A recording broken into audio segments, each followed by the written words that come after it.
Hello and welcome to Monterey Bay Academy's online streaming. My name is Daniel Gregory and I'm the worship and media pastor here at the church. Now if you're new to who we are, we welcome you. We're a youth-centered church based around, by, and for the students and faculty of Monterey Bay Academy. We have a proud heritage of serving our local community and our neighboring area. So, on behalf of our senior pastor, Tom Garner, and our principal, Jeff Deming, we hope you enjoy your time with us and come to visit us often. Feel free to stop in and visit when you're in the area. We'd love to have you. God bless.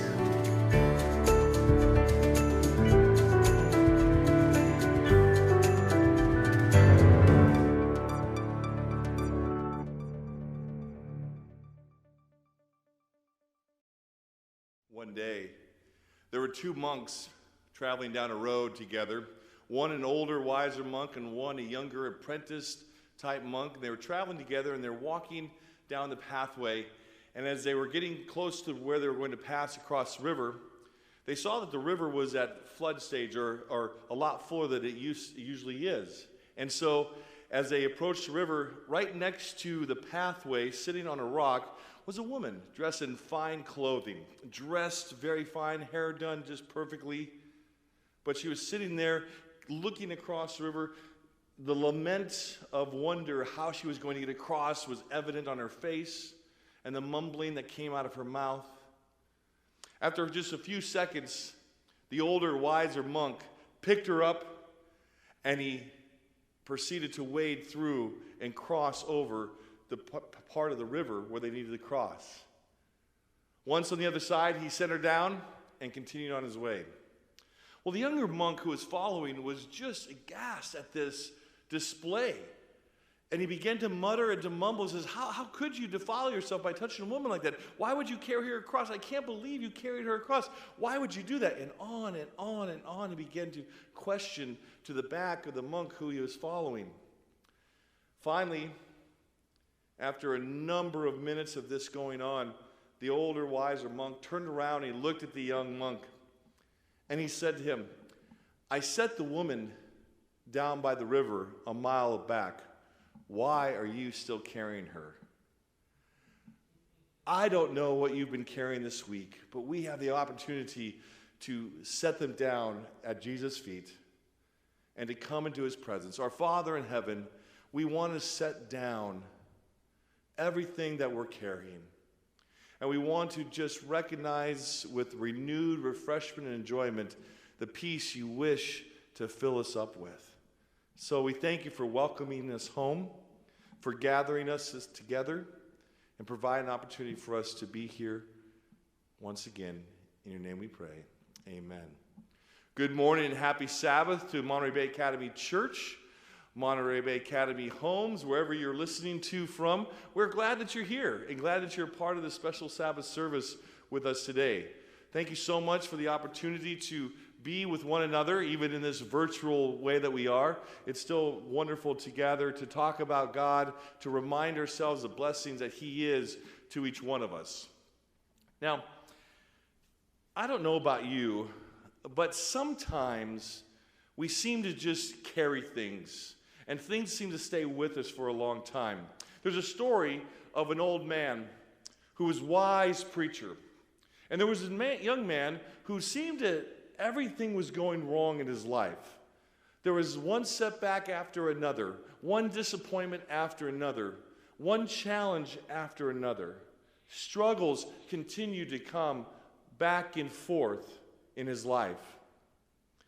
Someone suggested to him that perhaps he should see this old wise pastor who may have some insights or some thoughts that could help him navigate what he was going through. So he made an appointment to go to the old preacher's home. The day of that arrived. He strode to the front steps, and as he knocked on the door, a nurse came to the door and said, "Hello, can I help you?" "Yes, I'm here to see so-and-so." She welcomed him in, invited him into the parlor, and he saw the old man with an afghan, a blanket across his legs, sitting in a wheelchair, looking out the window, almost lifeless.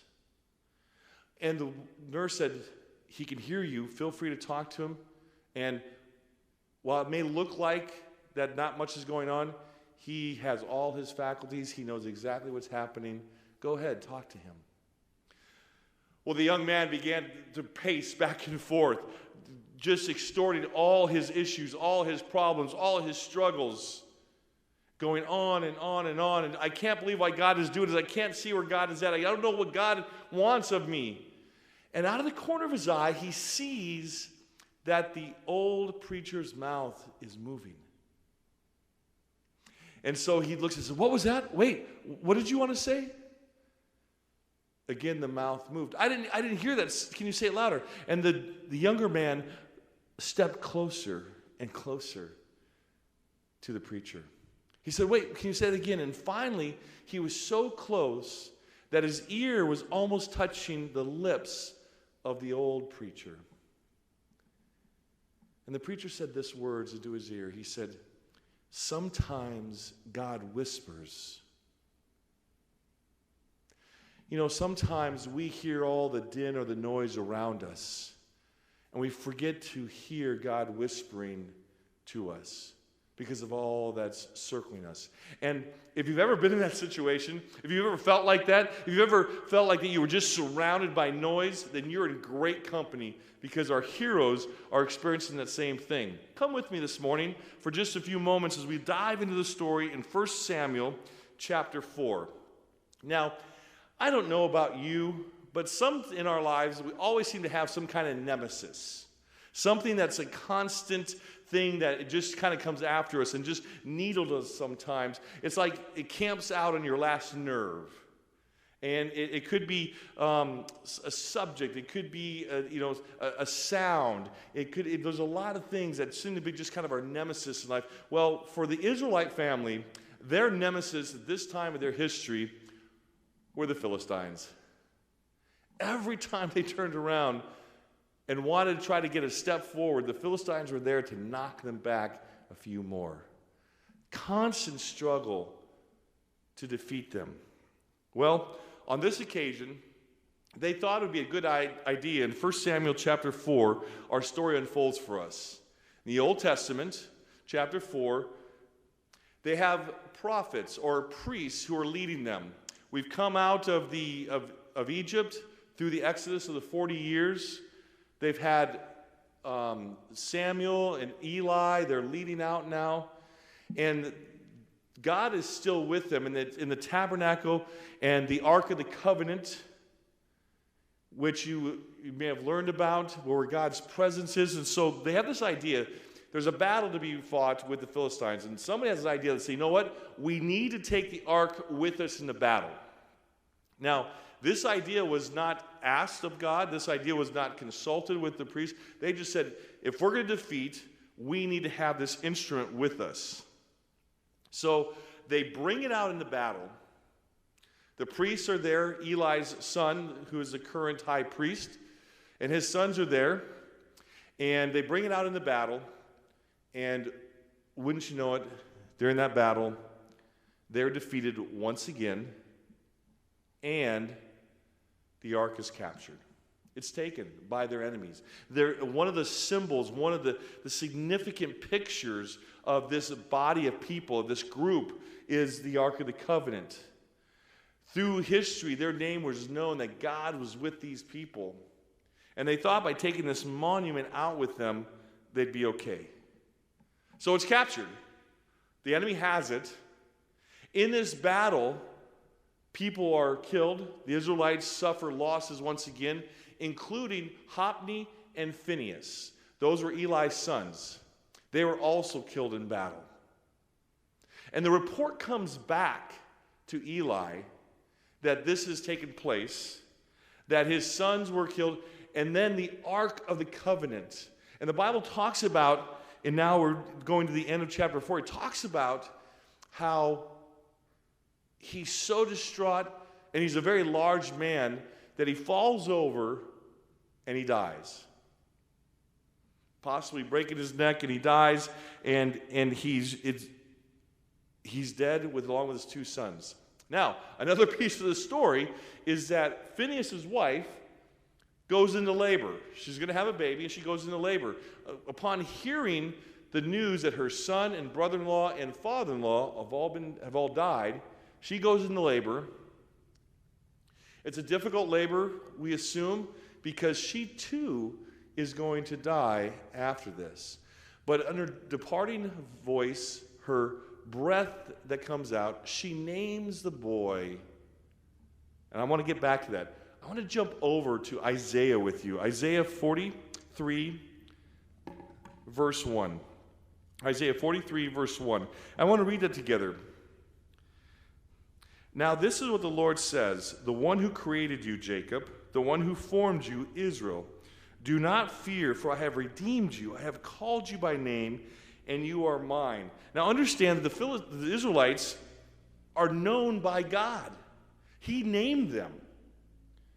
Jacob, he gave a new name called Israel. And so he named them, and he gave them this name, and they became identified with that as a people, the Israelites. And so God dwelling with them, God surrounding them, God protecting them was a part of what they've known. And now the ark is taken, leadership in the church is gone, and this woman who is dying names her child Ichabod. Now, many of you think of the famous Ichabod Crane of the story of Sleepy Hollow that comes out and people read that story. Ichabod first came from the Bible. It's right here, and I want to read it together with us. It's 1 Samuel chapter 4 and verse 21. She named the boy Ichabod, saying this, the glory has departed from Israel, referring to the capture of the ark of God, and to the deaths of her father-in-law and her husband. The glory has departed from Israel because the ark of God has been captured. Now, the ark makes its own journey, and we'll reference that in just a few moments. And it's on its own journey. God is still watching out for his things that are special. And the people who capture it, they have issues that come upon their town. They have problems, tumors the Bible talks about. They don't want it. And so they send it to another place called Kirith Jearim. And they send it there, and that's where the ark is residing. Now, I want to come back for a moment because sometimes, remember, we talked about that nemesis, that thing that just camps out in your last nerve, the thing that continually gnaws at you time and time again. And now they are referred to under this name, Ichabod. Two boys, 8 and 10 years old, constantly getting into trouble, constantly finding mischievous things to be involved with in their small town. If there's something that happens, everyone blames these two boys. Mom and Dad tried everything they could to figure out how to help them, how to guide them, how to lead them in a proper manner. The mother finally heard from a friend that said, you know what, there's this pastor in a town just a little next to yours that I've heard does really well with children. He has a good connection with them. You might take them there. So the mother made an appointment to visit the pastor at his office. The boys, wondering why they had to dress up in the middle of the week in their church clothes, loaded up into the car, drove the miles to the church. Mom unloaded them from the car, hustled them into the pastor's office. They'd never been in the pastor's office before, the lobby area. The pastor came out and warmly greeted the mother, and he said do you mind if I have and meet with them each one by themselves? She said, no, that's fine. And he motioned to 2 chairs where the older brother and the mother sat down. He beckoned to the young man, the youngest boy. He said, follow me. And they walked into the pastor's study. The little boy followed across in front of him. The pastor shut the door, and he turned and he looked at the boy and says, sit down. The boy looked at the big wingback chair that was there, sat down in it. The pastor pulled up another matching chair next to him, looked at him and said, where is God? Immediately the boy's eyes got large, wondering exactly what is going on, began to shake a little bit. The pastor scooted his chair forward a little bit. Again, he looked the boy directly in the eyes with his finger pointed out and said, where is God? The little boy's heart is pounding now. His eyes began to dart all around the room, trying to find some way of escape, some way out of this intense scrutiny that he's under at this moment. Finally, the pastor pulls his chair right up to the little boy's chair. His breath can be felt on the little boy's cheeks, and he looks him in the eye and he says, "Where is God?" That's it. The boy takes off, races out of the office into a closet, and slams the door. The older brother's been watching this display and wondering what in the world is going on. So he goes and he knocks on the door. "Hey, what's going on? What's the matter? What happened in there?" The door opens just a little bit. A voice trembles from the inside. It says, "We're in big trouble this time. God's missing and they think we did it." Well, that's exactly how the Israelites are feeling right now.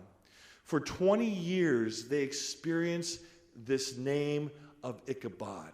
The glory of God has departed. That the glory is not near them. That God's missing. And we know that not to be not true. But there's times that we feel that. There's times that we experience that lack of connection, that comfort and peace of knowing that God is there. And we often feel like, how long will I have to go through this? How long will I have to suffer in this matter? We have been, for a short time, and I don't want it to take away from those who struggle for many, many years, but we've been struggling for a long time with something called COVID-19. The losses of life, the impact on families, the impact on schools, which we are, and our families and students, and it's across our country. And it seems like, when is this going to change? When are we going to have a different name? When will this name not be what we're known by? We struggle. And so Ichabod, the name of Ichabod, resounds through their communities, resounds through their meetings as they feel that. Can you imagine the boy who's actually living with that name? What his experience is like when people see him, and the recognition of what happened as he grows. The Bible talks about that for 20 years. And finally, in chapter 6, the ark is returned. And it's returned. And so the Israelites are excited about the return, but they've been feeling this continued oppression, this nemesis, their nemesis, being the Philistines. And they're struggling through this. And so finally they cry out to Samuel, who's now become the leader, the one they go to, the prophet, the high priest. He's now become that person. And they cry out as a body of people. They struggle together. They come together with one voice. They say, "Do something for us. We don't want this any longer to be our name." And so chapter 7, verse 2, it says this: "Time went by until 20 years had passed." So 20 years of the glory of God has departed. Ichabod is a name they live under, since the ark had been taken to Kiriath Jearim. Then the whole house of Israel longed for the Lord. Samuel told them, "If you are returning to the Lord with all your heart, get rid of everything else, the foreign gods and the Ashtoreths that are among you. Dedicate yourselves to the Lord and worship only him. Then he will rescue you from the Philistines." So the Israelites removed all the Baals and the Ashtoreths and only worshiped the Lord. So they decided as a whole group of people that, hey, this is not what we want. We want something different. We want God. Samuel tells them how to do it, and they say, "We're in. That's what we're going to do." And as much like we're doing today, how can we safely be with one another? We can wash our hands. We can put masks over our faces. We're in. We're going to do what we need to do. So the time comes that they've gathered. They've dedicated themselves back to God, and the Philistines hear about it. The Philistines say, "Wait, what's going on?" Every time this people comes together, they think they're going to defeat us. Let's not let them enjoy any kind of peace. And so they make plans to go and attack the Philistines who had gathered together. The time is set. They're on their way. And they're now coming towards them. And I'm going to read it to you in verse 7. "When the Philistines heard that the Israelites had gathered at Mizpah, the rulers marched up toward Israel. Now get this. When the Israelites heard about it, they were afraid because of the Philistines, and rightly so. This issue, this problem, this nemesis has been continuing to knock them back time and time again. And they're reminded that the glory of God has departed from them. So no wonder they're afraid. And the Israelites went back to Samuel and they said, don't stop crying out to the Lord for us, so he will save us. Samuel made an offering to God, and the Philistines were defeated. Their enemy was defeated. And they began to praise God. After this happened, the Lord causing confusion among the Philistines, the Lord causing problems that they almost took themselves out in this battle.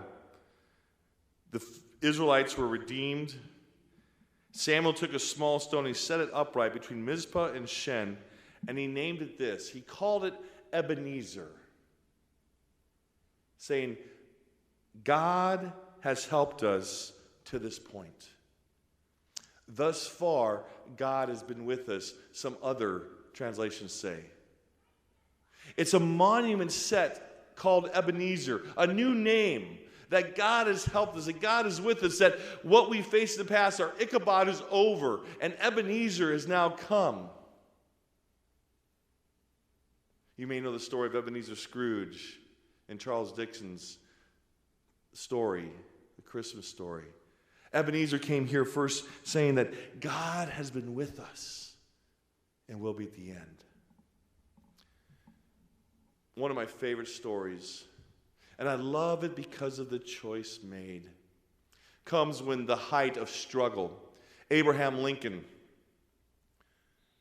He was the president during the Civil War, the separation of the North and the South, the battle over right and wrong, the struggle to understand what is happening that's ripping the country apart. And he was the president over this, and he struggled with the weight of that. And so oftentimes it was said that he would leave the White House and he would walk the streets, thinking perhaps, clearing his head, trying to figure out how to proceed forward in leading the people. Well, on one such occasion, as he left the White House and began to walk down the cobbled streets, in and out of the alleys, coming through one turn and then another, he came upon a slave auction where slaves were being sold. And on the slave auction block was a young girl, her clothes tattered, her skin dirty, her hair matted, chain around her neck, connected to chains around her waist and around her tiny hands and around her feet, stood trying to hold together some form of dignity. The auctioneer was calling out, "Who will give me a quarter, 25 cents for this slave?" There was mumbling through the crowd as that was too much even for this one. A human being standing there. As the auctioneer said, "Come on, someone," out of the crowd they heard the words, $1. Everyone turned to see who would pay such an exorbitant amount of money. And they turn, they see President Lincoln standing there. Well, of course, no one's going to bid up the president. In just a few moments, once the auctioneer regained himself, he hit the gavel and says, "Sold," to the man in the back. President Lincoln made his way around to where the cashier taking the money. And as he made his way, as the young girl was pulled down, stumbling down the steps of the pedestal to greet her new master. Upon her arrival, President Lincoln said, "Please take off the chains immediately." So the chains were removed. She stood there, wondering and waiting. Once the transaction was done, papers were handed over. They took just a few steps away from the crowd, and President Lincoln turned to her and said, and handed her a piece of paper in his hand and says, "You're free to go. You're free." She had gripped the piece of paper that he held out to her, and she stood there And she looked up at him. And she goes, and then she put her eyes back down again, never really having looked anybody in the eye before. She means, you mean that I can go wherever I want to go? President Lincoln, with kindness in his eyes and gentleness of voice, said, yes, you're free. You can go wherever you want to go. And he began to walk away. And he felt just a few steps away, this tug on his jacket, pulling it. And he turned around, it was a young girl again. And questioning in her eyes as she looked down again, her voice a little stronger this time, she goes, wait, so I can go anywhere I want to go? I said, yes. And I can do anything I want to do? This realization began to wash over her as this had never been. Choices had not been a part of her young life. President Lincoln looked down at her once again. He said, yes, you can do whatever you want to do. So at that moment, he started to walk again, President Lincoln, towards the White House, when all of a sudden a flash dashed around him, and the girl stood right in his pattern, right in front of him. As she stood there, blocking his pathway, she now felt a little bit more strength coming through her, and she looked up just a bit into this tall man, Redeemer's eyes. And she said to him, so I can choose whatever I want to choose? Leaving the question to be answered. President Lincoln once again looked down at her and he said, yes, you can go anywhere you want to go. You can do anything you want to do, and you can choose anything you want to choose. You're free. Then she looked up at him. She placed her tiny hand into his large, calloused one. And she said, then I choose to go with you. When we have been redeemed, when we have been given that name of inclusion, that Ebenezer, that reminder that says, thus far God has been with us, is there another choice? Is there anything else to choose? Our Father in heaven, thank you for the opportunity today to choose to go with you. Choose to be known by your name of your redeemed, your children, your family, your loved ones. May we choose that in this coming week, to not feel like the glory is departed, but to remind ourselves that thus far God has been with us, and there's no reason to believe you're not going to continue to move forward with us. Yes, there's uncertain times. Yes, there's struggles. Yes, there's things that surround us, and sometimes there's nemesis out there waiting to trip us up. But God, you are the one that we choose. Guide us and keep us. In your name we pray. Amen.